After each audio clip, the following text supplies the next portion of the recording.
नमस्कार, एक नई सुबह की शुरुआत के साथ हम हाजिर हैं नए तेवर और कलेवर को लेकर नया सेवरा के इस बेहद खास अंक में। मैं हूं आशा गुलाटी गुम्मर और मेरे साथ है मेरी सहयोगी भावना। सुप्रभात आंचल, धन्यवाद। अगले 1 घंटे में हम आपको दिखाएंगे देश और दुनिया की ताजा तरीन खबरें और अगले 1 घंटे में नया सवेरा में जिन मुख्य खबरों पर आज हमारी नजर रहने वाली है वो है कि चुनावी सरगर्मी लगातार बढ़ती जा रही है। 24 की चुनौती से जुड़ी तमाम खबरें आप तक हम लेकर आएंगे अगले 1 घंटे में और आपको बताएंगे कि प्रधानमंत्री आज बिहार और पश्चिम बंगाल में चुनावी जनसभा को संबोधित करेंगे। बिहार में वे जमुई संसदीय क्षेत्र में जाएंगे और पश्चिम बंगाल में वे कूच बिहार की तरफ रुख करेंगे। बिल्कुल, अगर बात की जाए दूसरे चरण के जो चुनावी नामांकन पत्र भरने की है उसका आज आखिरी दिन है, इस पर भी हम करेंगे आज नया सवेरा में खास चर्चा। जी हाँ आंचल, साथ ही साथ सभी राजनीतिक दल अपनी जी तोड़ कोशिश कर रहे हैं कि घोषणा पत्र में उन मुद्दों को सामने लेकर आया जाए जिससे उनको वोट हासिल हो सके और आज CPIM अपना घोषणा पत्र जारी कर सकती है।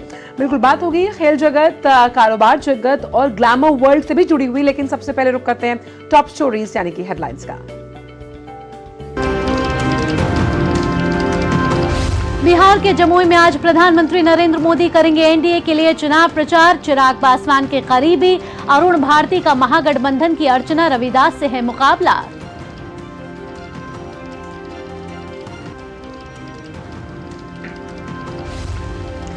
पश्चिम बंगाल में भी चढ़ेगा आज चुनावी पारा। कूच बिहार में प्रधानमंत्री मोदी और ममता बनर्जी की होगी रैली, सुरक्षा के पुख्ता इंतजाम।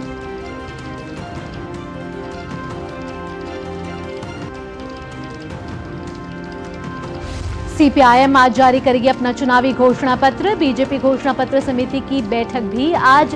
तो वहीं कांग्रेस कार्यकर्ता देश भर में 8 करोड़ परिवारों को बांटेंगे guarantee cards.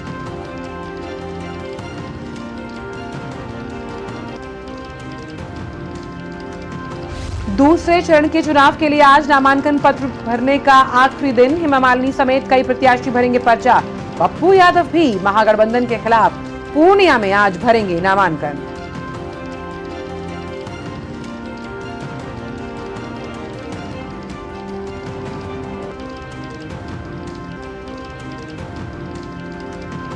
Sanjay Nirupam Congress party से 6 साल के लिए निष्कासित। अनुशासनहीनता और पार्टी विरोधी बयानों के कारण कार्रवाई।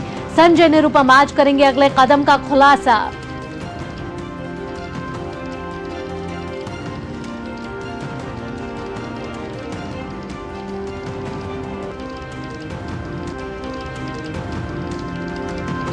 कैंसर के मरीजों के लिए देश में शुरू होगी आज पहली घरेलू जीन थेरेपी। राष्ट्रपति द्रौपदी मुर्मू IIT बॉम्बे से करेंगी शुभारंभ।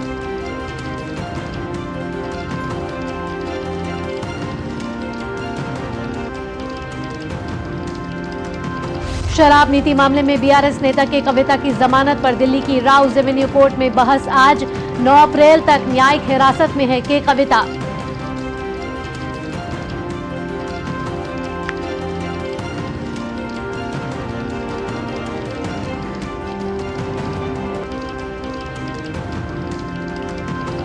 और खेल की खबरों में IPL में कोलकाता नाइट राइडर्स ने दिल्ली कैपिटल्स को हराकर लगातार लगाई जीत की हैट्रिक। आज अहमदाबाद में गुजरात टाइटंस का सामना पंजाब किंग्स के साथ।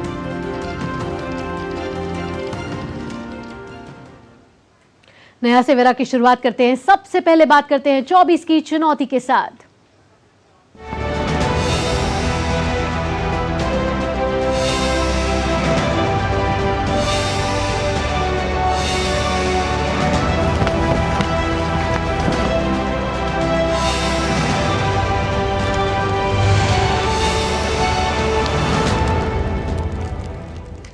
तो प्रधानमंत्री नरेंद्र मोदी आज बिहार में जमुई से चुनावी शंखनाद करने वाले हैं। जमुई में होने वाली इस सभा से बिहार में एनडीए की चुनावी रैलियों की शुरुआत हो जाएगी। जमुई में हो रही एनडीए की इस पहली चुनावी सभा के सभी घटक दलों के बड़े नेता यहां मौजूद रहने वाले हैं। जमुई सीट पर चिराग पासवान के बहनोई अरुण भारती के सामने आरजेडी की अर्चना रविदास की चुनौती होगी। आज की जनसभा से पहले चिराग पासवान ने प्रधानमंत्री की तारीफ करते हुए कहा था कि ये लोक जनशक्ति पार्टी रामविलास और जमुई के लोगों के लिए गर्व की बात है। प्रधानमंत्री इस निर्वाचन क्षेत्र से बिहार में अपना प्रचार अभियान कर रहे हैं। लोकसभा चुनाव की घोषणा के बाद प्रधानमंत्री का ये पहला बिहार दौरा है। भाजपा बिहार की सभी 40 सीट समेत 400 से अधिक सीट जीतने के लिए जो राजग का लक्ष्य है उसे हासिल करने के लिए प्रतिबद्ध है। तो बिहार के जमुई से चुनावी शंखनाद करेंगे आज प्रधानमंत्री नरेंद्र मोदी, और जमुई से हमारे संवाददाता भी ज्यादा जानकारी के साथ जुड़ चुके हैं। कुमार आलोक, कुमार आपसे पूछना चाहेंगे कि प्रधानमंत्री नरेंद्र मोदी बिहार में चुनावी अभियान की शुरुआत कर रहे हैं और शुरुआत कर रहे हैं सहयोगी दलों के साथ मिलकर। कहीं ना कहीं महागठबंधन को एक इशारा कि एनडीए में कितनी एकजुटता है।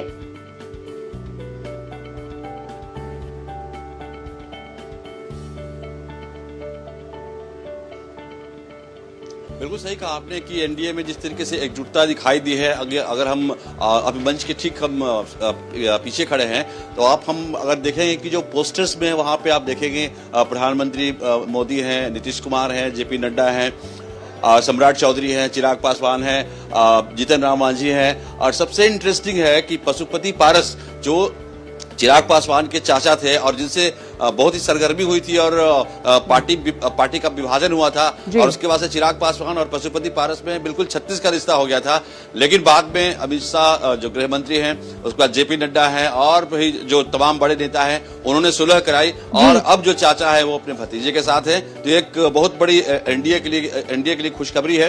दूसरा जो यहाँ का मुकाबला है, आपने जैसा कि बताया कि आरजेडी की जो अर्चना रविदास हैं और उनके खिलाफ अरुण भारती है जो जीजाजी लगते हैं इनके चिराग पासवान के, तो बहुत ही इंटरेस्टिंग यहाँ पर मुकाबला है। लेकिन अगर हम देखें पिछले 2019 की अगर हम बात करेंगे तो 2019 में भी प्रधानमंत्री ने इसी संसदीय क्षेत्र से अपने प्रचार अभियान की शुरुआत बिहार में की थी, और चिराग पासवान यहाँ से 2014 और 2019 में यहां से एमपी सांसद रह चुके हैं। लेकिन इस बार चिराग पासवान हाजीपुर की संसदीय सीट से अपनी किस्मत आजमा रहे हैं। तो अगर हम देखेंगे कि बिहार का जो प्रथम चरण है, और प्रथम चरण में 4 सीटें हैं जिसमें कि जमुई उनमें से एक है, इसके अलावा औरंगाबाद है, इसके अलावा नवादा है, और इसके अलावा गया से जहां जीतन राम मांझी चुनाव लड़ रहे हैं। तो आज जब चुनावी शंखनाद यहाँ पर प्रधानमंत्री करेंगे तो निश्चित रूप से एनडीए के अंदर एक नए जोश का संचार होगा। खबर है चिराग पासवान यहाँ कैंप कर रहे हैं, सम्राट चौधरी यहाँ पर कैंप कर रहे हैं, और नीतीश कुमार के भी आने की संभावना है। तो यानी नीतीश कुमार भी रहेंगे और प्रधानमंत्री की जब रैली होगी तो निश्चित रूप से इस क्षेत्र में जो एनडीए के मतदाता है या एनडीए के समर्थक हैं या जो भारतीय जनता पार्टी के जो कार्यकर्ता हैं, उनमें नए उत्साह का संचार होगा। कुमार, यहाँ पर जब प्रधानमंत्री अपना संबोधन देंगे उसमें जो तमाम वहां की जनता है उनके मन तक पहुंचने की कोशिश होगी और संदेश दूर तलक जाएगा। बात हम नवादा की करें, गया की जाए, यहाँ पर मुंगेर विधानसभा क्षेत्र की भी अगर मैं करूं, लेकिन जब हम इन 2 प्रत्याशियों की बात करते हैं जहां अरुण यादव बहनोई हैं उनके, वहीं अगर अर्चना की बात की जाए तो उनके पति की काफी ज्यादा नजदीकियां मानी जाती हैं तेजस्वी यादव के साथ। हालांकि अर्चना का कोई ज्यादा इतिहास नहीं रहा है, खासतौर पर जब हम पॉलिटिकली कंटेस्ट इलेक्शन करने की बात करते हैं। कुमार,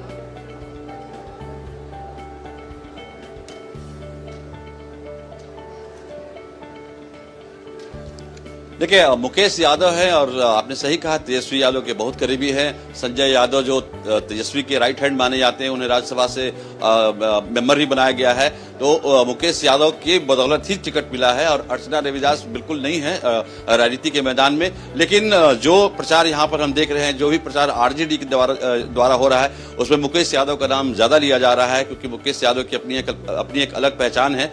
लेकिन अरुण भारती भी एक सशक्त कैंडिडेट है और उसके लिए चिराग पासवान पूरी तरीके से यहाँ कैंप कर रहे हैं। तो मुकाबले अगर हम देखें, अगर 2019 की अगर हम बात करें तो मैंने आपको पहले भी बताया कि प्रधानमंत्री नरेंद्र मोदी ने चुनावी शंखनाद यहीं से शुरू की थी, यानी जमुई से ही शुरू की थी।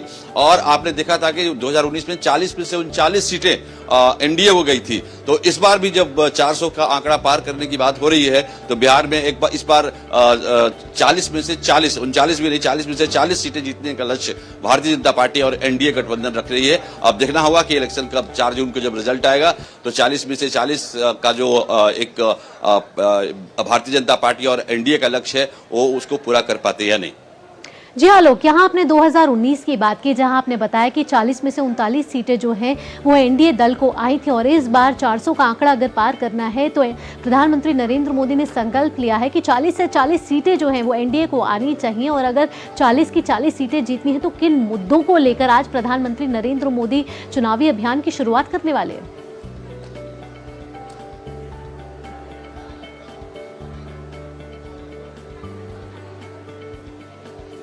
मुद्दे काफी हैं। अगर हम देखें जो विकास कार्य रहे हैं 10 सालों के अंदर प्रधानमंत्री के नेतृत्व में जो एनडीए की सरकार चल रही है, जो 10 सालों में विकास का जो लक्ष्य उन्होंने प्राप्त किया है।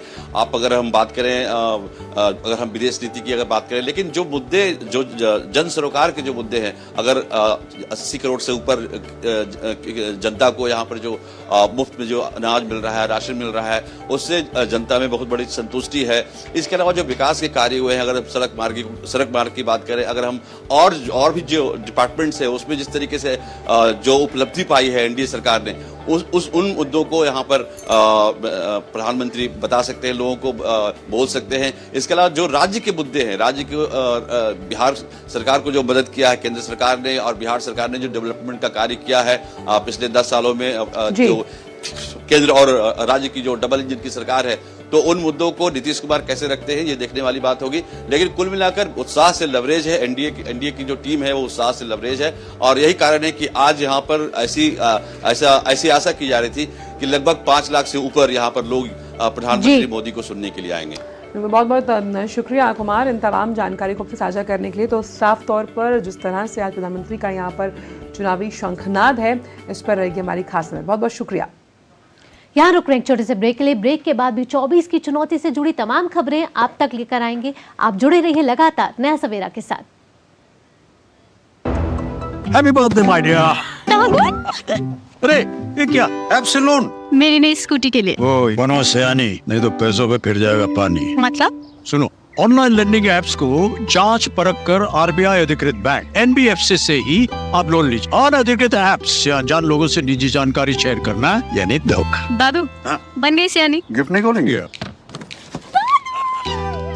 आरबीआई कहता है इनसे सुनिए, जानकार बनिए, सतर्क रहिए। मैं क्या जी, सब जानते हैं, जहां दिखे मारियो, अपना समझ के खा लियो। स्वाद से सबको दीवाना कर दे, दीवाना कर दे। पता का चाय, गजब का स्वाद। Delivery boy has picked your order. अरे भाई पता है भूख लगी है। 30 मिनट का मैसेज नोटिफिकेशन आया था ना। मैसेज के सारे थोड़ी बैठ सकते हैं। कल आपने कुछ शेयर्स बेचे थे ना? हाँ, तो चेक किया? मैसेज आया तो था। सिर्फ मैसेज काफी नहीं है। आप शेयर मार्केट में कोई भी ट्रांजैक्शन करते हैं ना, तो स्टॉक एक्सचेंज से आए एसएमएस या ईमेल को अपने डीमैट अकाउंट और बैंक स्टेटमेंट के साथ भी टैली कीजिए। बेटा भूख में ना दिमाग बंद हो जाता है। समझ कर इन्वेस्ट कर। ब्रेक के बाद सभी का स्वागत है हमारे खास शो नया सवेरा में। आइए बढ़ते आगे। राष्ट्रीय जनता दल के राष्ट्रीय अध्यक्ष लालू प्रसाद यादव ने भाजपा नेता सुशील मोदी के बेहतर स्वास्थ्य के लिए मंगल कामना की है। उन्होंने एक्स पर पोस्ट कर लिखा है कि भाई सुशील मोदी के स्वास्थ्य संबंधित खबर सुनकर हैरान और दुखी हूं। 50 सालों से उन्हें जानता हूं। वो जुझारू और संघर्षशील प्रवृत्ति के धनी हैं। परमपिता से उनके अच्छे स्वास्थ्य की मंगल कामना करता हूं। ईश्वर से प्रार्थना है कि वो शीघ्र स्वस्थ होकर सार्वजनिक जीवन एवं जनसेवा में सक्रिय हों, ताकि उनके लंबे राजनीतिक अनुभव का सबको फायदा मिलता रहे।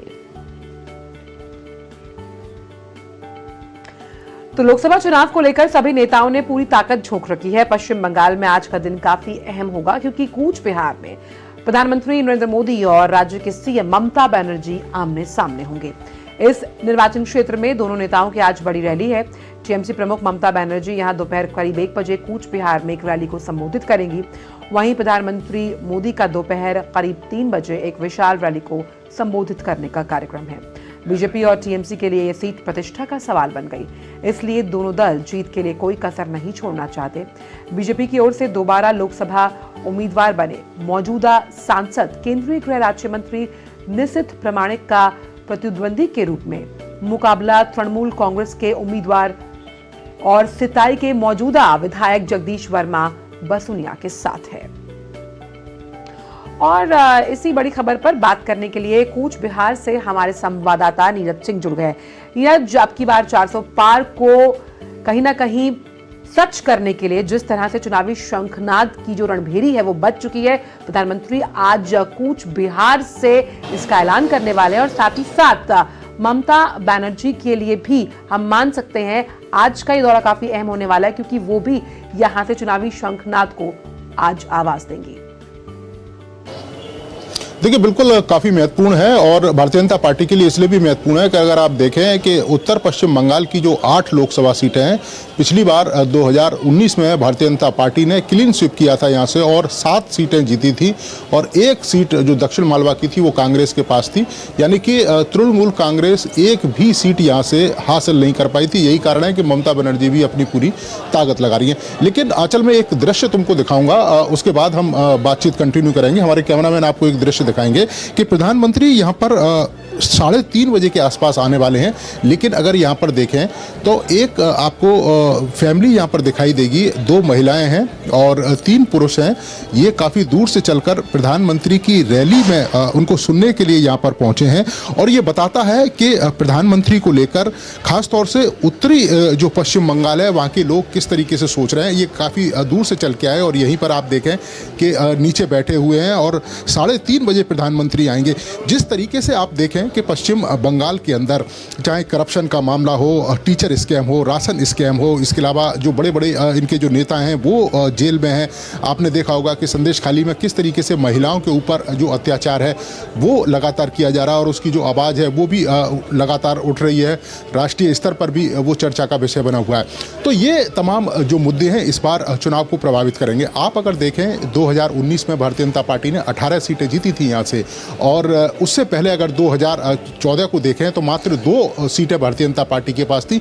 लेकिन जिस तरीके से प्रधानमंत्री ने लगातार कैंपेन किया, तमाम मुद्दों को उठाया, उसी का नतीजा है कि 2 से 18 सीटें हुई और इस बार भारतीय जनता पार्टी का जो लक्ष्य है वो 30 से 35 सीटें यहाँ से जीतने का लक्ष्य है। उसी तरीके की जो कैंपेन है वो प्रधानमंत्री के द्वारा की जा रही है और ऐसी जानकारी भी मिल रही है कि प्रधानमंत्री उत्तर जो पश्चिम बंगाल है उसमें ज़्यादा से ज़्यादा रैलियाँ करेंगे ताकि पिछली बार जो भारतीय जनता पार्टी के पास सीटें थीं वो सीटें भी बरकरार रहें और इसके अलावा पश्चिम बंगाल में जो सीटें हैं उनको बढ़ाया जा सके।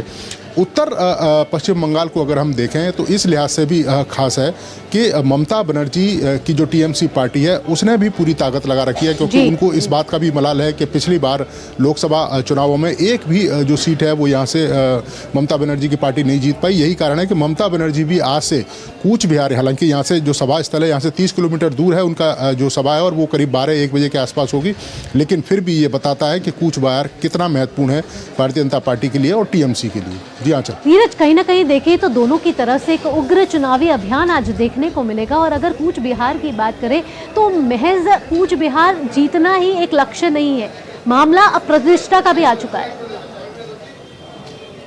देखिए, बिल्कुल प्रतिष्ठा का है और अगर प्रतिष्ठा का मामला नहीं होता तो ममता बनर्जी आज ही के दिन अपनी कैंपेन नहीं शुरू करती। वो भी आज ही के दिन आप देखिए कि कूच बिहार से ही कैंपेन शुरू कर रही हैं, यहाँ से 30 किलोमीटर दूर है और जिस तरीके से राजनीतिक हिंसा यहाँ पर भावना होती है, पिछले आपने देखा भी होगा लोकसभा चुनावों में, विधानसभा चुनावों में जिस तरीके से राजनीतिक हिंसा होती है तो उसकी संभावना है वो भी बनी हुई है क्योंकि बड़ी संख्या में टीएमसी के कार्यकर्ता भी यहाँ पर मौजूद रहेंगे, भारतीय जनता पार्टी के कार्यकर्ता भी मौजूद रहेंगे। यही कारण है कि जो पुलिस फोर्स है वो अतिरिक्त पुलिस फोर्स लगाया गया है और कोशिश यही की जा रही है कि जो रूट है वो इस तरीके से डाइवर्ट किया जाए कि दोनों ही सभा स्थलों पर जो भी कार्यकर्ता हैं वो एक दूसरे का आमना सामना उनसे ना हो सके। तो राजनीतिक हिंसा का निश्चित तौर पर इतिहास रहा है तो वो भी एक बड़ी चुनौती है और ममता बनर्जी के लिए भी प्रतिष्ठा का प्रश्न है क्योंकि पिछली बार एक भी सीट उत्तर पश्चिम बंगाल से ममता बनर्जी की पार्टी नहीं जीत पाई। यही कारण है कि इस बार ममता बनर्जी ने एक तरीके से डेरा डाल दिया है और वो अपने चुनावी कैंपेन की जो शुरुआत है वो कूच बिहार से कर रही हैं और कुछ दिन वो उत्तर पश्चिम बंगाल में अपनी कैंपेन करेंगी। नीरज, अभी हमने देखा था कि जब प्रधानमंत्री ने वीडियो कॉन्फ्रेंसिंग के माध्यम से जो तमाम कार्यकर्ता हैं पश्चिम बंगाल के बीजेपी के उनके साथ एक ऊर्जा संवाद किया था जहां पर प्रधानमंत्री ने साफ तौर पर कहा था कि चुनावी हिंसा के खिलाफ वहां पर जो कार्यकर्ता है उन्हें खड़ा होना है। कितना अहम ये मुद्दा रहने वाला है क्योंकि हम जानते हैं कि जब भी चुनाव आते हैं निष्पक्ष और पारदर्शी कराने का जो संबंध है वो तो इलेक्शन कमीशन करती है, लेकिन लगातार कई बार ये जो सवाल हैं वो खड़े होते हैं पश्चिम बंगाल सरकार पर। देखिए बिल्कुल है, और जो राजनीतिक रूप से जो सक्रिय लोग हैं, जो कार्यकर्ता हैं, और इसके अलावा जो आम वोटर हैं, निश्चित तौर पर उनको खड़ा होना होगा। आप देखें कि पश्चिम बंगाल में जिस तरह की राजनीतिक हिंसा होती है, चुनाव आयोग इंतजाम कर सकता है, चुनाव आयोग जो फोर्स है वो लगा सकता है, लेकिन आप देखें कि पूरे राज्य में हर घर में फोर्स नहीं लग सकती है आंचल। और दूसरी सबसे बड़ी बात है कि जो स्थानीय पुलिस है वो किस तरह का जो व्यवहार है वो करती है, वो भी काफ़ी महत्वपूर्ण होता है, क्योंकि सबसे पहले स्थानीय पुलिस ही जो आम मतदाता है उसके संपर्क में रहती है। आपने देखा होगा कि संदेश खाली में जो महिलाएं हैं वो लगातार पुलिस से गुहार लगाती रही, लेकिन पुलिस ने उनकी सुनी नहीं। और उसके बाद ये मामला पूरा कह सकते हैं कि राष्ट्रीय स्तर पर छाया रहा। प्रधानमंत्री खुद संदेश खाली के पास 12/7 में उन्होंने एक बड़ी रैली करी, और आपने देखा भी होगा कि किस तरीके से बड़ी संख्या में महिलाएं वहां पर पहुंची। और इस बार भारतीय जनता पार्टी ने संदेश खाली की एक महिला को भी चुनावी मैदान में उतारा। तो ये तमाम बातें हैं, निश्चित तौर पर जनता को अपने जो वोट है, अपने जो अधिकार है, उसके लिए आगे आके खड़ा होना होगा। लेकिन स्थानीय पुलिस और जो दूसरे राजनीतिक लोग हैं जो इस तरह की हिंसा करते हैं, उनको भी ये समझना होगा कि लोकतंत्र में सबकी भागीदारी सुनिश्चित की जानी जरूरी है, और चुनाव आयोग हालांकि इस बार उसके लिए भी पर्याप्त इंतजाम करेगा। ठीक है नीरज, इन तमाम जानकारियों के लिए आपका बहुत बहुत धन्यवाद। नजर बनाए रखिएगा, क्योंकि प्रधानमंत्री की आज 2 ताबड़तोड़ रैलियां हैं, कूच बिहार में भी और साथ ही बिहार के जमुई में भी। यहाँ रुक रहे हैं एक छोटे से ब्रेक के लिए। ब्रेक के बाद आपको बताएंगे कि CPIM भी आज अपना घोषणा पत्र जो है वो जारी करने वाला है। इससे जुड़ी तमाम अपडेट होंगी। देखते रहिए नया सवेरा। स्वाद से सबको दीवाना कर दे, दीवाना कर दे। पता का चाय, गजब का स्वाद। मैं क्या जी, सब जानते हैं, जहां दिखे मारियो, अपना समझ के खा लियो। Delivery boy has picked your order. अरे भाई पता है भूख लगी है। 30 मिनट का मैसेज नोटिफिकेशन आया था ना। मैसेज के सारे थोड़ी बैठ सकते हैं। कल आपने कुछ शेयर्स बेचे थे ना? हाँ, तो चेक किया? मैसेज आया तो था। सिर्फ मैसेज काफी नहीं है। आप शेयर मार्केट में कोई भी ट्रांजैक्शन करते हैं ना, तो स्टॉक एक्सचेंज से आए SMS या ईमेल को अपने डीमैट अकाउंट और बैंक स्टेटमेंट के साथ भी टैली कीजिए। बेटा भूख में ना दिमाग बंद हो जाता है। सोच कर समझ कर इन्वेस्ट कर। यकीन है खुद पर है नाज। सुनती हूँ अपने मन की आवाज। कभी शर्मीली तो कभी हूँ जाबाज। रुकना मेरी आदत नहीं, थमना मेरी चाहत नहीं। मैं हूँ नारी, यही मेरा अंदाज। हर जिम्मेदारी मैं बखूबी निभाती हूँ। वोट दे, प्राउड वोटर कहलाऊंगी। पूरे देश संग चुनाव का पर्व मनाऊंगी। ब्रेक के बाद सभी का स्वागत है हमारे खास शो नया सवेरा में। और आइए अब आगे बढ़ते हैं। 18वीं लोकसभा के लिए चुनाव में अब कुछ ही दिन बचे हैं। ऐसे में भारतीय कम्युनिस्ट पार्टी मार्क्सवादी आज नई दिल्ली में अपना चुनावी घोषणा पत्र जारी करेगी। CPIM अपने 3 भागों में वर्गीकृत घोषणा पत्रों में किसानों के मुद्दे, आर्थिक संकट, समाज के कमजोर वर्ग की सुरक्षा, बेरोजगारी के साथ साथ भारतीय संविधान के धर्मनिरपेक्ष लोकतांत्रिक मूल्यों को सुनिश्चित करने जैसे कई महत्वपूर्ण बिंदुओं को शामिल करेगी। तो लोकसभा चुनाव को लेकर बीजेपी की घोषणा पत्र समिति की आज दूसरी बैठक होनी है, और अपनी बैठक में केंद्र सरकार के विकसित भारत का एजेंडा और उसकी रूपरेखा के मद्देनजर चर्चा की गई थी। आगामी लोकसभा चुनाव में पार्टी का संकल्प पत्र तैयार करने के लिए बीजेपी ने रक्षा मंत्री राजनाथ सिंह की अध्यक्षता में समिति बनाई। वित्त मंत्री निर्मला सीतारमण को संयोजक और पीयूष गोयल को सह संयोजक बनाया। बीजेपी को अपनी मिस्ड कॉल सेवा के माध्यम से करीब 4.25 लाख से अधिक सुझाव मिले। नमो ऐप पर लगभग 1 लाख से ज्यादा सुझाव भी मिले हैं। पिछली बैठक में 2047 तक विकसित भारत के मद्देनजर अहम मुद्दों पर चर्चा की गई है।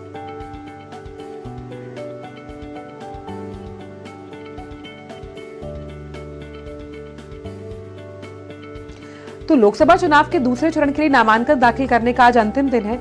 इस चरण में बाहरी मणिपुर लोकसभा क्षेत्र के साथ 12 राज्यों और केंद्र शासित प्रदेशों की 88 लोकसभा सीटों पर चुनाव होंगे। बाहरी मणिपुर निर्वाचन क्षेत्र के एक हिस्से में पहले चरण में मतदान होना है। केरल की 20, कर्नाटक की 14, राजस्थान की 13, उत्तर प्रदेश और महाराष्ट्र की 8-8, मध्य प्रदेश की 7, असम और बिहार की 5-5, पश्चिम बंगाल की और छत्तीसगढ़ की 3-3 सीटों पर इस चरण में वोट डाले जाएंगे। इसके अलावा त्रिपुरा और जम्मू कश्मीर में भी इस चरण में मतदान होगा। दूसरे चरण का मतदान 26 अप्रैल को होगा।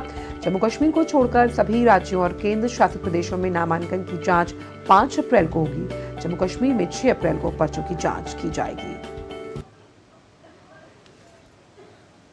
और अब बात करें अगर मथुरा संसदीय क्षेत्र की, तो मथुरा से मौजूदा सांसद और बीजेपी की प्रत्याशी हेमा मालिनी आज चुनाव लड़ने के लिए नामांकन पत्र दाखिल करेंगे।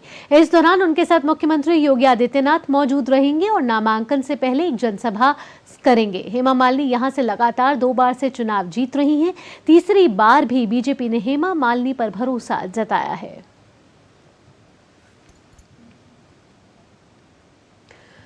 और वहीं कांग्रेस ने कल ही मथुरा लोकसभा क्षेत्र से मुकेश धनगर को उम्मीदवार बनाया। वो आज नामांकन पत्र दाखिल करने वाले हैं। बीएसपी ने मथुरा में सुरेश सिंह को खड़ा किया है।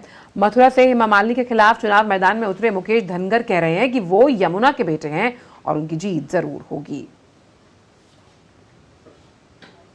जब भी चुनाव आते हैं, जब वो यमुना की बात करते हैं, यमुना की अप्रैल की बात करते हैं, मैं एक किसान का और एक मजदूर का बेटा हूँ, तो यमुना जी का पूजन होगा, ये दृढ़ संकल्प लूंगा, क्योंकि मैं यमुना पुत्र हूँ।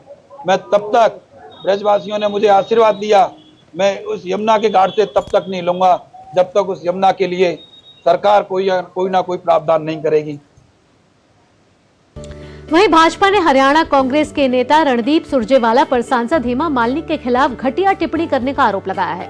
भाजपा ने कहा है कि इससे पता चलता है कि मुख्य विपक्षी दल महिला विरोधी है। भाजपा के आईटी विभाग के प्रमुख अमित मालवीय ने सोशल मीडिया एक्स पर एक वीडियो भी साझा किया है, जिसमें कांग्रेस सांसद सत्तारूढ़ दल पर हमला करते हुए हेमा मालिनी के बारे में कुछ आपत्तिजनक टिप्पणी कर रहे हैं। उन्होंने कहा कि कांग्रेस सांसद रणदीप सुरजेवाला ने महिला विरोधी टिप्पणी की है।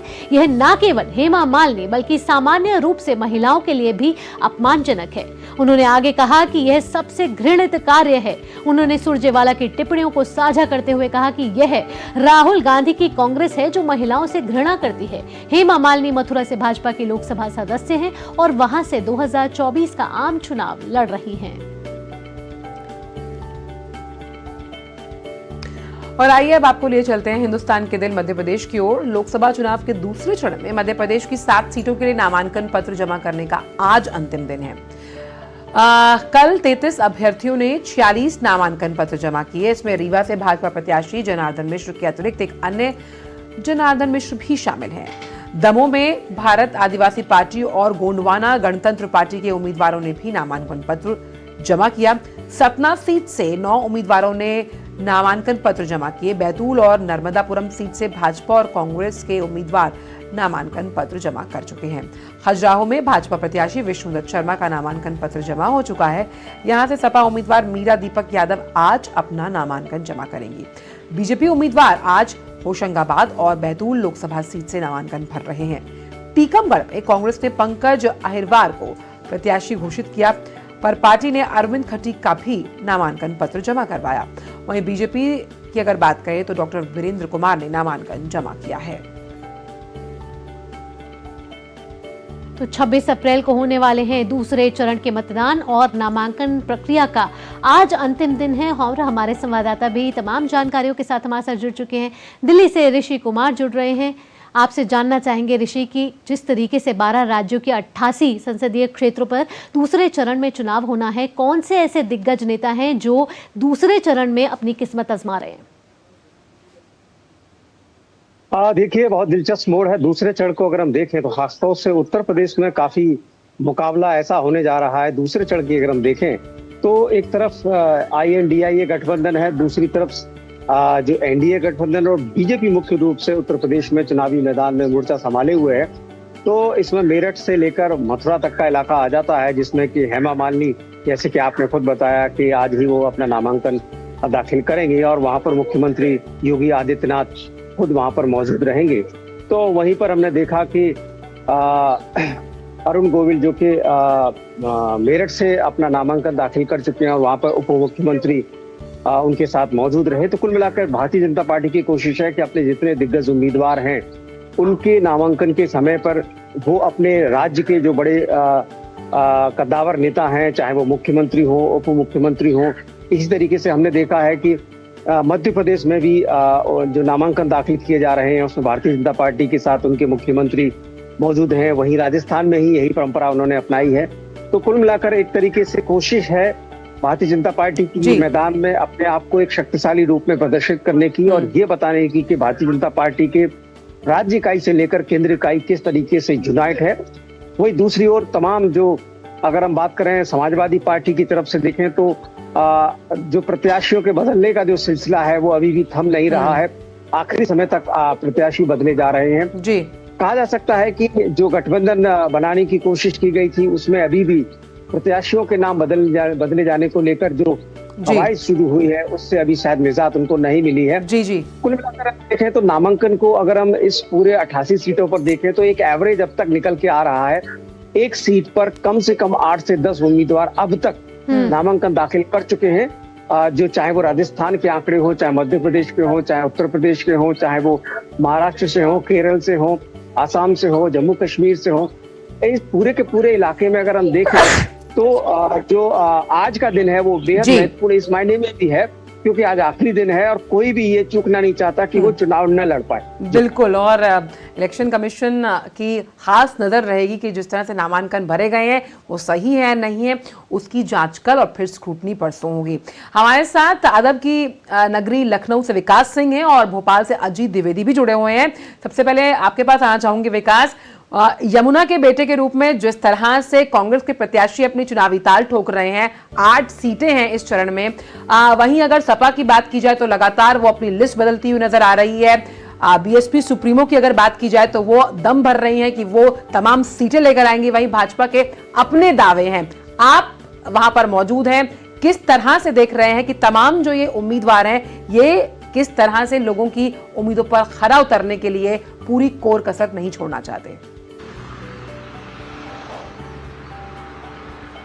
जी बिल्कुल, दावे तो सभी राजनीतिक दल अपने अपने करते हैं लेकिन ज़मीनी हकीकत कभी कभी उनसे परे होती है। वैसा ही हमने देखा मथुरा में जब अंतिम दिन ही एक दिन पूर्व ही प्रत्याशी का ऐलान होता है तो आप समझ सकते हैं किस तरीके से असमंजस में है ये गठबंधन यहाँ पर। और इसी तरीके से हमने देखा मेरठ में भी देखा प्रत्याशी बदले गए, हमने देखा नोएडा में प्रत्याशी बदले गए। समाजवादी पार्टी ने जो गठबंधन किया है कांग्रेस के साथ, जो उनको 17 सीटें दी हैं लेकिन अपनी जो सीटें हैं उन पर भी वो स्वयं नहीं तय कर पाते हैं अंतिम समय तक कि किसको लड़ाना है। और इसको लेकर वो तमाम सारे कार्यकर्ता जो है जिनमें एक जोश रहता है, जो एक उनके लिए काम करते हैं प्रत्याशियों के लिए, जब प्रत्याशी बदल जाते हैं तमाम सारे समर्थक निराश होते हैं और कहीं ना कहीं इन सब का कारण एक बड़ा कारण हो सकता है, आपके चुनाव परिणामों पे असर डाल सकता है। और रही बात इन 8 सीटों की, तो इन 8 सीटों में सबसे बड़ी बात है मात्र 1 सीट अमरोहा को छोड़कर बाकी सारी सीटों पर भारतीय जनता पार्टी जीती थी। वहीं इस बार की अगर हम बात करते हैं तो बागपत सीट की, तो बागपत सीट जीती हुई सीट भारतीय जनता पार्टी ने गठबंधन यानी आरएलडी को दे दिया है।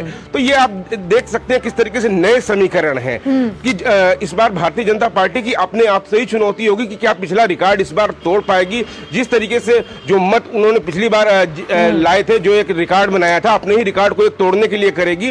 वहीं अपनी उपस्थिति दर्ज करने के लिए कांग्रेस, चूंकि एक ही सीट पिछली बार लोकसभा में जीती थी रायबरेली में, वहां भी आज तक प्रत्याशी नहीं घोषित कर पाई है। तो यही तो गठबंधन धर्म है ना जो निभाना होता है। इस चरण में खास तौर से अमरोहा को देखकर याद आता है यही गठबंधन धर्म है जिसे निभाना होता है हमें। जी हाँ, यहाँ हमारे साथ अजीत भी मौजूद है भोपाल से। अजीत, यहाँ आपसे पूछना चाहेंगे कि 7 संसदीय क्षेत्र हैं मध्य प्रदेश के दूसरे चरण में और आज नामांकन की आखिरी प्रक्रिया है दूसरे चरण को देखें तो। अगर खजुराहो सीट की बात करें अजीत, यहाँ पर तो हम देखते थे कि भाजपा का इससे पहले कांग्रेस के साथ दिलचस्प मुकाबला होता था, लेकिन अगर महागठबंधन ने इस बार समाजवादी पार्टी को ये सीट दे दी है, तो अगर मध्य प्रदेश के दूसरे चरण की बात की जाए तो कौन कौन से ऐसे बड़े नाम हैं जो आज नामांकन भर सकते हैं?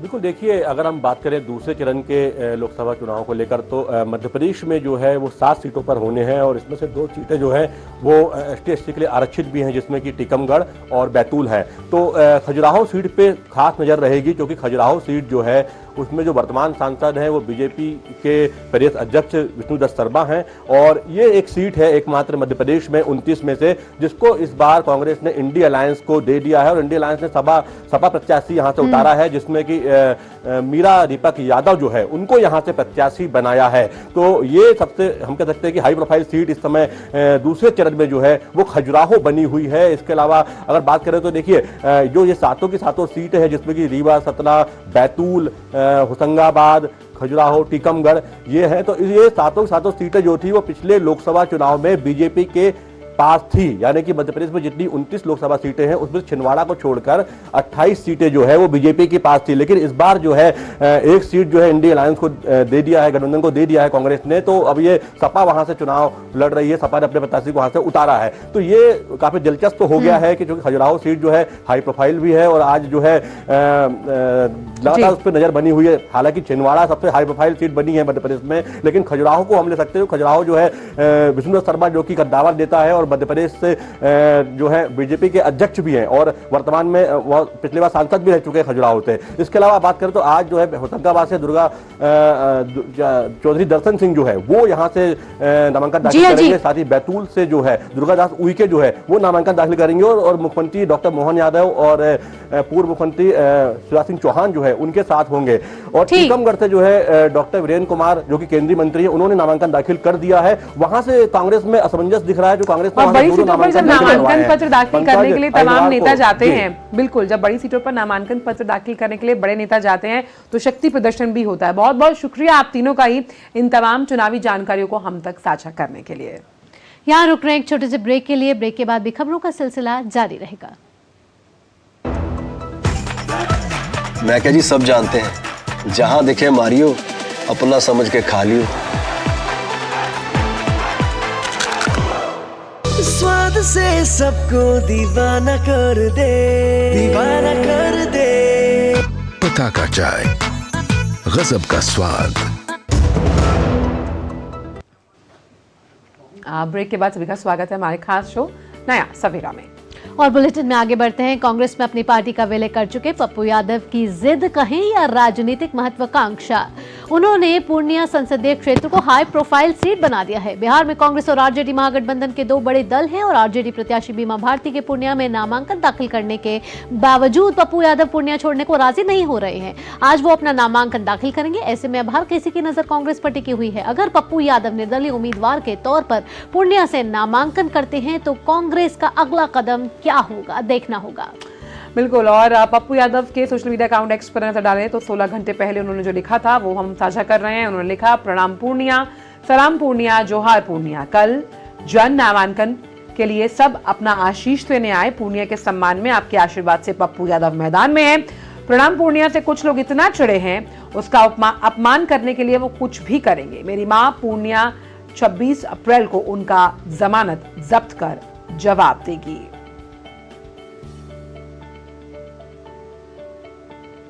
कांग्रेस नेता संजय निरुपम को कांग्रेस पार्टी से 6 साल के लिए निष्कासित कर दिया गया है। कांग्रेस अध्यक्ष मल्लिकार्जुन खड़गे ने अनुशासनहीनता और पार्टी विरोधी बयानों की शिकायतों के बाद यह कार्रवाई की है। इस आदेश को तत्काल प्रभाव से लागू कर दिया गया है। इस बीच संजय निरुपम ने भी कल एक्स पर पोस्ट कर कांग्रेस को अल्टीमेटम दिया था। लिखा था कि 1 सप्ताह का समय पूरा हो गया है और अब मैं खुद फैसला ले लूंगा। तो लोकसभा चुनाव में समाजवादी पार्टी का पार्टी प्रत्याशियों को बदलने का सिलसिला जारी है। सपा ने अब बागपत लोकसभा सीट के प्रत्याशी को बदल दिया। पार्टी ने पूर्व में घोषित किए गए प्रत्याशी मनोज चौधरी की बजाय साहिबाबाद के पूर्व विधायक अमरपाल शर्मा को प्रत्याशी घोषित करते हुए उन्हें सिंबल दिया है। दूसरे चरण के नामांकन के आखिरी दिन से एक दिन पहले सपा ने मनोज का टिकट काटकर अमरपाल को सौंपा। अमरपाल आज नामांकन दाखिल करेंगे। मनोज चौधरी जहां जाट बिरादरी से ताल्लुक रखते हैं, वहीं अमरपाल शर्मा के जरिए सपा ने अब ब्राह्मण कार्ड चला है। और इस वक्त की बड़ी खबर है, लोकसभा चुनाव से पहले कांग्रेस को एक के बाद एक बड़े झटके लग रहे हैं। स्टार प्रवक्ताओं में शामिल गौरव वल्लभ ने पार्टी के सभी पदों और प्राथमिक सदस्यता से इस्तीफा दे दिया है। उन्होंने पार्टी अध्यक्ष मल्लिकार्जुन खड़गे को पत्र लिखकर अपने इस्तीफे को सौंप दिया है। सोशल मीडिया प्लेटफॉर्म एक्स पर उन्होंने लिखा कि कांग्रेस पार्टी आज जिस प्रकार से दिशाहीन होकर आगे बढ़ रही है उसमें मैं खुद को सहज महसूस नहीं कर पा रहा हूं। मैं ना तो सनातन विरोधी नारे लगा सकता हूं, ना ही सुबह शाम देश के वेल्थ क्रिएटर्स को गाली दे सकता हूं। इसलिए मैं कांग्रेस पार्टी के सभी पदों और प्राथमिक सदस्यता से इस्तीफा दे रहा हूं। तो ये बड़ी खबर हम आपके लिए ट्रैक कर रहे हैं, जहां कांग्रेस प्रवक्ता गौरव वल्लभ ने अपना इस्तीफा दिया है तमाम पदों से। लगातार उनका मानना है कि पार्टी के पास कोई दिशा नहीं है और वो सनातन विरोधी होकर नारे नहीं लगा सकते। पहले भी कई बार उन्होंने इस तरह का अंदेशा दिया था कि वो पार्टी में जिस तरह से असहज महसूस कर रहे हैं, उसकी कार्यप्रणाली से खुश नहीं थे। और स्टार प्रवक्ताओं में गौरव वल्लभ की गिनती होती है। कई टीवी चैनल्स पर आपने उन्हें कांग्रेस के पक्ष में डिबेट करते हुए देखा होगा, लेकिन अब गौरव वल्लभ ने पार्टी के सभी पदों से इस्तीफा दे दिया। और कांग्रेस के लिए लगातार हम देख रहे हैं कि कई उनके जो कद्दावर नेता हैं, चाहे वो उनकी पार्टी छोड़कर दूसरी पार्टियों में शामिल होते हैं या फिर जिस तरह से कांग्रेस प्रवक्ता का जो एक अहम प्रवक्ता हैं गौरव वल्लभ, उनका अपने पद से इस्तीफा देना एक बार फिर इस तरफ इशारा करता है कि कांग्रेस में आला कमान के साथ जो तमाम रिश्ते हैं उसमें कुछ ठीक नहीं है। अंदर ही अंदर पार्टी में रार के कई मामले सामने आए हैं। तो स्टार प्रवक्ताओं में से एक है गौरव वल्लभ और उन्होंने अब कांग्रेस के जो तमाम पद हैं वहां से इस्तीफा दे दिया है। तो जी हां, कांग्रेस को एक बड़ा झटका लगा है और कांग्रेस को लगातार चुनावों से पहले एक के बाद एक बड़े झटके लग रहे हैं, जिसमें आज स्टार प्रवक्ताओं में शामिल गौरव वल्लभ ने अपने पद से इस्तीफा दे दिया है। आपको बता दें कि गौरव वल्लभ एक विख्यात कांग्रेस प्रवक्ता हैं और कांग्रेस को एक बड़ा झटका यहां लगा है। गौरव वल्लभ ने अपने एक्स में कहा है कि वो सनातन विरोधी बयान नहीं दे सकते हैं और गौरव वल्लभ का इस्तीफा दिया गया है कांग्रेस अध्यक्ष मल्लिकार्जुन खड़गे को, जहां उन्होंने कहा है कि वो अपने पद से इस्तीफा दे रहे हैं। उन्होंने हालांकि जो इस्तीफा मल्लिकार्जुन खड़गे को लिखा है उसमें साफ तौर पर कहा कि मेरा मन भावुक है, व्यथित है और ये भी कहा कि मैं काफी कुछ कहना और लिखना चाहता हूं लेकिन मेरे संस्कार मुझे इसका निर्देश नहीं दे रहे हैं और ये तमाम बातें फिर भी मैं आपके समक्ष रख रहा हूं और सच को छुपाना अपराध है और ऐसे अपराध का मैं भागी नहीं बनना चाहता। और लगातार उन्होंने कहा कि जो वेल्थ क्रिएटर्स हैं इस सोसाइटी के, इस देश के, मैं उन्हें सुबह शाम गाली नहीं दे सकता, मैं सनातन विरोधी नारे नहीं लगा सकता। इस इस्तीफे से इतनी बात समझना बहुत आसान है कि मल्लिकार्जुन खड़गे को जिस तरह से जब अध्यक्ष बनाया गया तो ये उम्मीद की गई थी कि पार्टी को वो साथ लेकर चलेंगे, पार्टी में जो तमाम छोटे मुद्दे हैं या फिर जो तमाम विषमताएं हैं उन्हें वो दूर करने की कोशिश करेंगे, लेकिन ऐसा कुछ नहीं हुआ। और ये गौरव वल्लभ ने जिस तरह से इस्तीफा दिया है तमाम पदों से, ये दर्शाता है कि पार्टी में जो संवाद का लेवल है, जो संवाद का स्तर है वो शायद नहीं है, क्योंकि संवाद ना होने के कारण जिस तरह से गौरव वल्लभ ने तमाम पदों से इस्तीफा दिया, इस बात को दर्शाता है कि वो बहुत सी ऐसी बातें हैं जिनसे असहज महसूस कर रहे थे पार्टी के भीतर। जी हाँ, सही कहा आपने आंचल, क्योंकि इससे पहले भी जिन कांग्रेस के नेताओं ने अपने पद से इस्तीफा दिया है या कांग्रेस छोड़ी है, उन्होंने भी यही कहा है कि कांग्रेस पार्टी में संवाद की कमी है, वो अपने आप को असहज महसूस कर रहे हैं, अपनी जो अभिव्यक्ति है उसको पूरी तरह पार्टी के समक्ष नहीं लेकर आ पा रहे हैं और यही कारण है कि आज कांग्रेस प्रवक्ता गौरव वल्लभ ने भी इस्तीफा दे दिया है। स्टार प्रवक्ताओं में शामिल हैं गौरव वल्लभ और उन्होंने कहा है कि कांग्रेस पार्टी आज दिशाहीन होकर आगे बढ़ रही है और इस समय वे भावुक हैं कि वो कांग्रेस पार्टी से अपना साथ छोड़ रहे हैं। उन्होंने कहा कि मैं खुद को सहज महसूस कर रहा हूं इस समय और सुबह शाम देश के वेल्थ क्रिएटर्स को मैं गाली नहीं दे सकता। गौरव वल्लभ ने अपने पत्र में ये लिखा है। कांग्रेस अध्यक्ष मल्लिकार्जुन खड़गे को पत्र लिखकर उन्होंने अपना इस्तीफा सौंप दिया है। बिल्कुल, और उन्होंने साफ तौर पर कहा कि कांग्रेस इस तरह सनातन विरोधी लोगों के खिलाफ कोई एक्शन नहीं लेती और वो चुप है, इसका भी उन्होंने जिक्र अपने इस्तीफे में किया है। चलिए अब आगे बढ़ते हैं और बात कर लेते हैं हमारे खास सेगमेंट अखबारों की सुर्खियों की।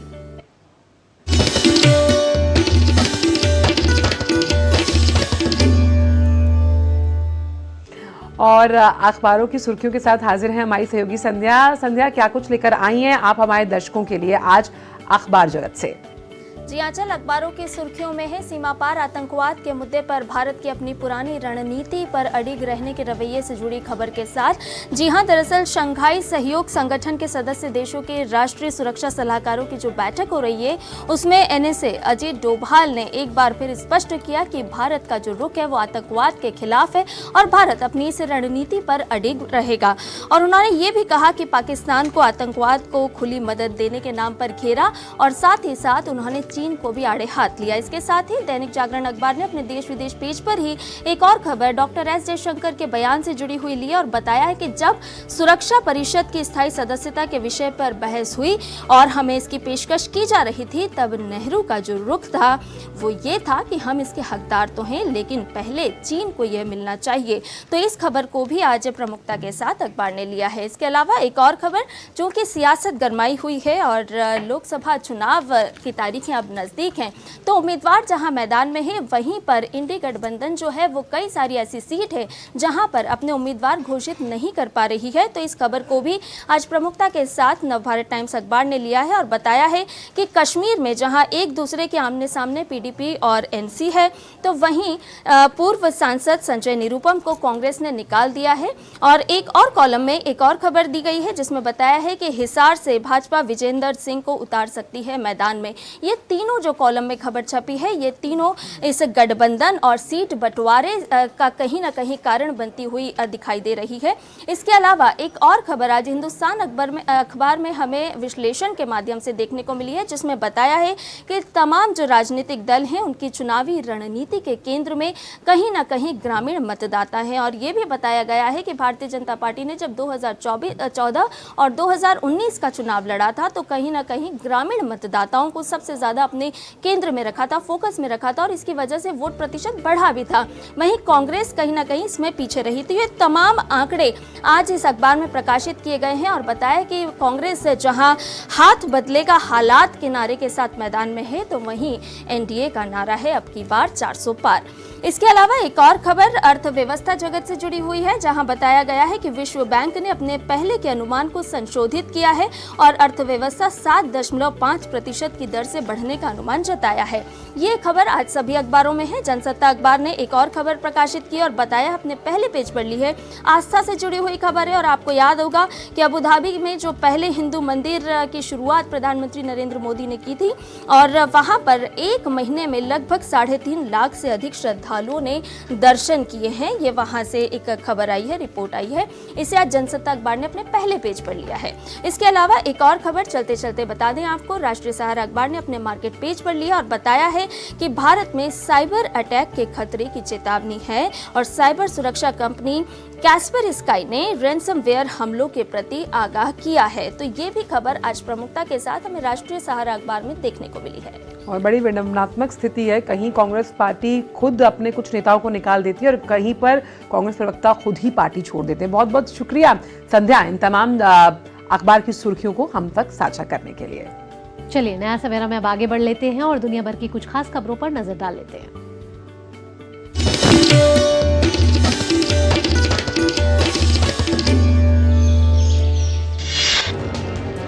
ताइवान में कल आए भीषण भूकंप के बाद राहत और बचाव कार्य जारी। इस तीव्र भूकंप के बाद प्रशासन प्रभावित क्षेत्रों में बिजली बहाली की कोशिशों में जुटा हुआ है। 10 मंजिला यूरानस बिल्डिंग जो कि भूकंप के कारण झुक गई, उसके किसी भी वक्त गिरने की आशंका है। विश्व बैंक ने कहा है कि पाकिस्तान की आर्थिक स्थिति बिगड़ रही है। आगाह किया है कि नकदी संकट से जूझ रही देश में 1 करोड़ से अधिक लोग गरीबी रेखा के नीचे जा सकते हैं। रिपोर्ट में साथ ही कहा गया है कि पाकिस्तान अपने प्राथमिक बजट लक्ष्य से पीछे रह सकता है। तुर्की के दक्षिण पूर्वी शहर वान में कुर्द समर्थन वाले निर्वाचित मेयर अब्दुल्ला जेदान के उनके पद पर बहाली की गई। चुनाव बोर्ड के इस फैसले के बाद से हजारों की संख्या से लोगों ने सड़कों पर उतरकर मनाया जश्न। ब्रिटेन के प्रधानमंत्री ऋषि सुनक ने संकेत दिए हैं कि वह अपनी रवांडा प्रवास योजना लागू करने की दिशा में आ रहे गतिरोधों को हटाने के लिए मानवाधिकार पर यूरोपीय कन्वेंशन से हट सकते हैं। अमेरिका ने गाजा में world central kitchen charity group के राहत कर्मियों पर हुए हवाई हमले में इजराइल से जांच की मांग की। इजरायली प्रधानमंत्री बेंजामिन नेतन्याहू ने कहा था कि ये घटना अनजाने में हुई है।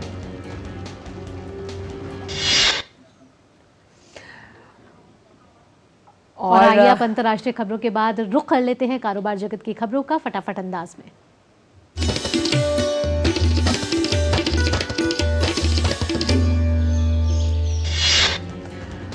वर्ल्ड बैंक ने अनुमान जताया कि साल 2024 में भारतीय अर्थव्यवस्था 7.5% की दर से करेगी विकास। Adani green renewable energy capacity में 10,000 मेगावाट का आंकड़ा पार करने वाली पहली भारतीय कंपनी बन गई है। प्रोडक्शन और नए ऑर्डर्स में मजबूत बढ़ोतरी के दम पर मार्च में भारत का जो मैन्युफैक्चरिंग सेक्टर है उसकी जो बढ़ोतरी है वो 16 साल के हाई लेवल पर पहुंची। Telecom company Vodafone idea limited के शेयर होल्डर्स ने इक्विटी और इक्विटी लिंक्ड सिक्योरिटीज के माध्यम से 20,000 करोड़ रुपए जुटाने की मंजूरी दे दी है। इलेक्ट्रिकल व्हीकल बनाने वाली एलन मस्क की कंपनी टेस्ला इस महीने भारत में एक टीम भेजेगी जो देश में 16,000 करोड़ से 25,000 करोड़ के इलेक्ट्रिक कार मैन्युफैक्चरिंग प्लांट्स के लिए तलाशेगी जगह। फेसबुक, इंस्टाग्राम और व्हाट्सएप की पेरेंट कंपनी मेटा चेन्नई में रिलायंस इंडस्ट्रीज के कैंपस में भारत में अपना पहला डेटा सेंटर स्थापित कर सकती है। एनएसई ने 8 अप्रैल से 4 नए सूचकांकों को लॉन्च करने का किया ऐलान। ये सूचकांक कैपिटल मार्केट और फ्यूचर्स एंड ऑप्शंस दोनों सेगमेंट में किए जाएंगे लॉन्च। और अब खबरें देख लेते हैं खेल जगत से हमारे खास सेगमेंट स्पोर्ट्स ट्रैक में।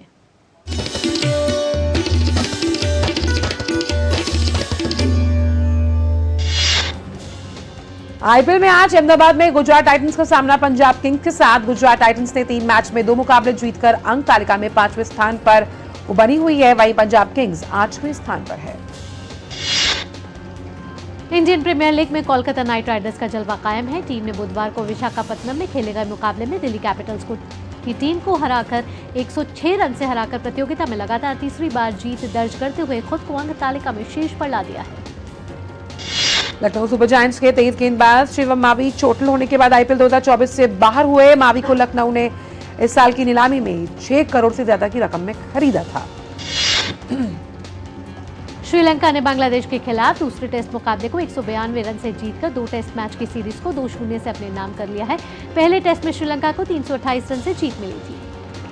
श्रीलंका और दक्षिण अफ्रीका की महिला क्रिकेट टीमों के बीच खेली गई 3 मैचों की टी20 सीरीज को श्रीलंका ने 2-1 से अपने नाम किया। तीसरे टी20 में दक्षिण अफ्रीका को 4 विकेट से हराया। इंग्लैंड के तेज गेंदबाज ऑली रॉबिन्सन का मानना है कि इंग्लिश टीम भारत में टेस्ट सीरीज 4-1 से हारने के लिए बदकिस्मत रही है और उनका मानना है कि अगर चीजें उनके पक्ष में होती तो यह 3-2 से जीत हो सकती थी। शीर्ष वरीयता प्राप्त जेसिका पेगुला ने एक सेट से पिछड़ने के बाद शानदार वापसी करते हुए चार्ल्सटन ओपन टेनिस टूर्नामेंट के दूसरे दौर में हमवतन खिलाड़ी अमेरिका की अमांडा अनिसिमोवा को 3-6, 6-4, 7-3, 6 से हरा दिया। और अब खबरें फिल्म और ग्लैमर वर्ल्ड से फटाफट अंदाज में।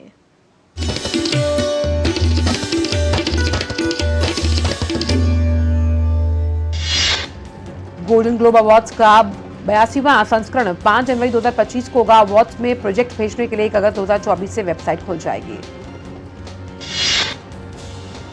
संजय लीला बंसाली की आगामी सीरीज हीरा मंडी का दूसरा गाना तिलस्मी बाहें रिलीज हो चुका है। एक्ट्रेस करीना कपूर तब्बू की फिल्म क्रू ने 50 करोड़ रुपए से ज्यादा का कलेक्शन कर लिया। ये मेरी फैमिली 3 का नया सीजन दर्शकों के बीच आने के लिए तैयार है। इस सीरीज में अभिनेत्री जूही परमार अहम भूमिका में दिखाई देने वाली है। सिद्धार्थ मल्होत्रा की फिल्म योद्धा को जल्द ओटीटी पर किया जाएगा रिलीज। हालांकि योद्धा में ढेर सारे ट्विस्ट और एक्शन सीन्स के बावजूद थिएटर में लोगों को यह फिल्म खास पसंद नहीं आई। तेलुगु अभिनेता विश्वक सेन की अपनी फिल्म गामी ओटीटी पर रिलीज के लिए तैयार है। 8 मार्च को सिनेमाघरों में रिलीज हुई ये फिल्म दर्शकों के साथ साथ समीक्षकों को भी खूब पसंद आई है। और नया सवेरा में बाद मिजाज मौसम से जुड़ी हुई।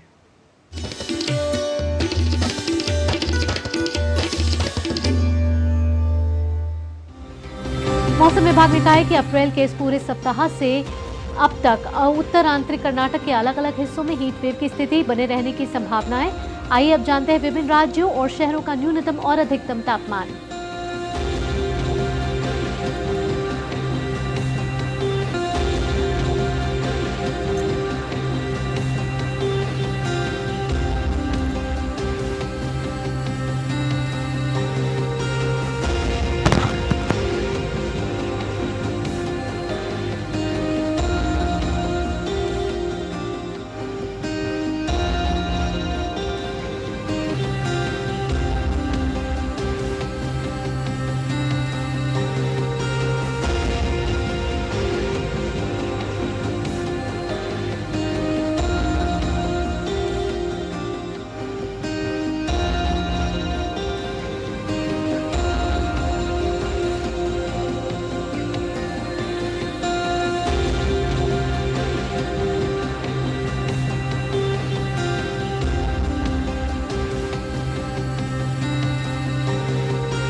तो नया सवेरा के इस खास अंक में बस इतना ही, लेकिन जाते जाते आपको छोड़ जाते हैं चुनाव आयोग के मतदाता जागरूकता संदेश के साथ।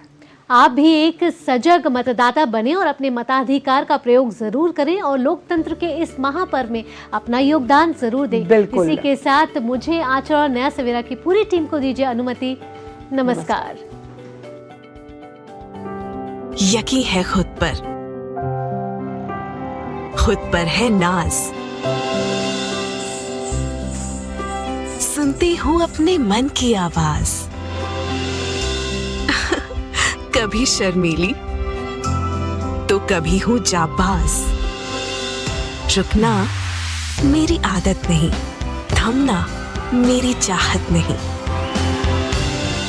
मैं हूँ नारी, यही मेरा अंदाज, हर जिम्मेदारी मैं बखूबी निभाती हूँ, वोट दे प्राउड वोटर कहलाऊंगी, पूरे देश संग चुनाव का पर्व मनाऊंगी।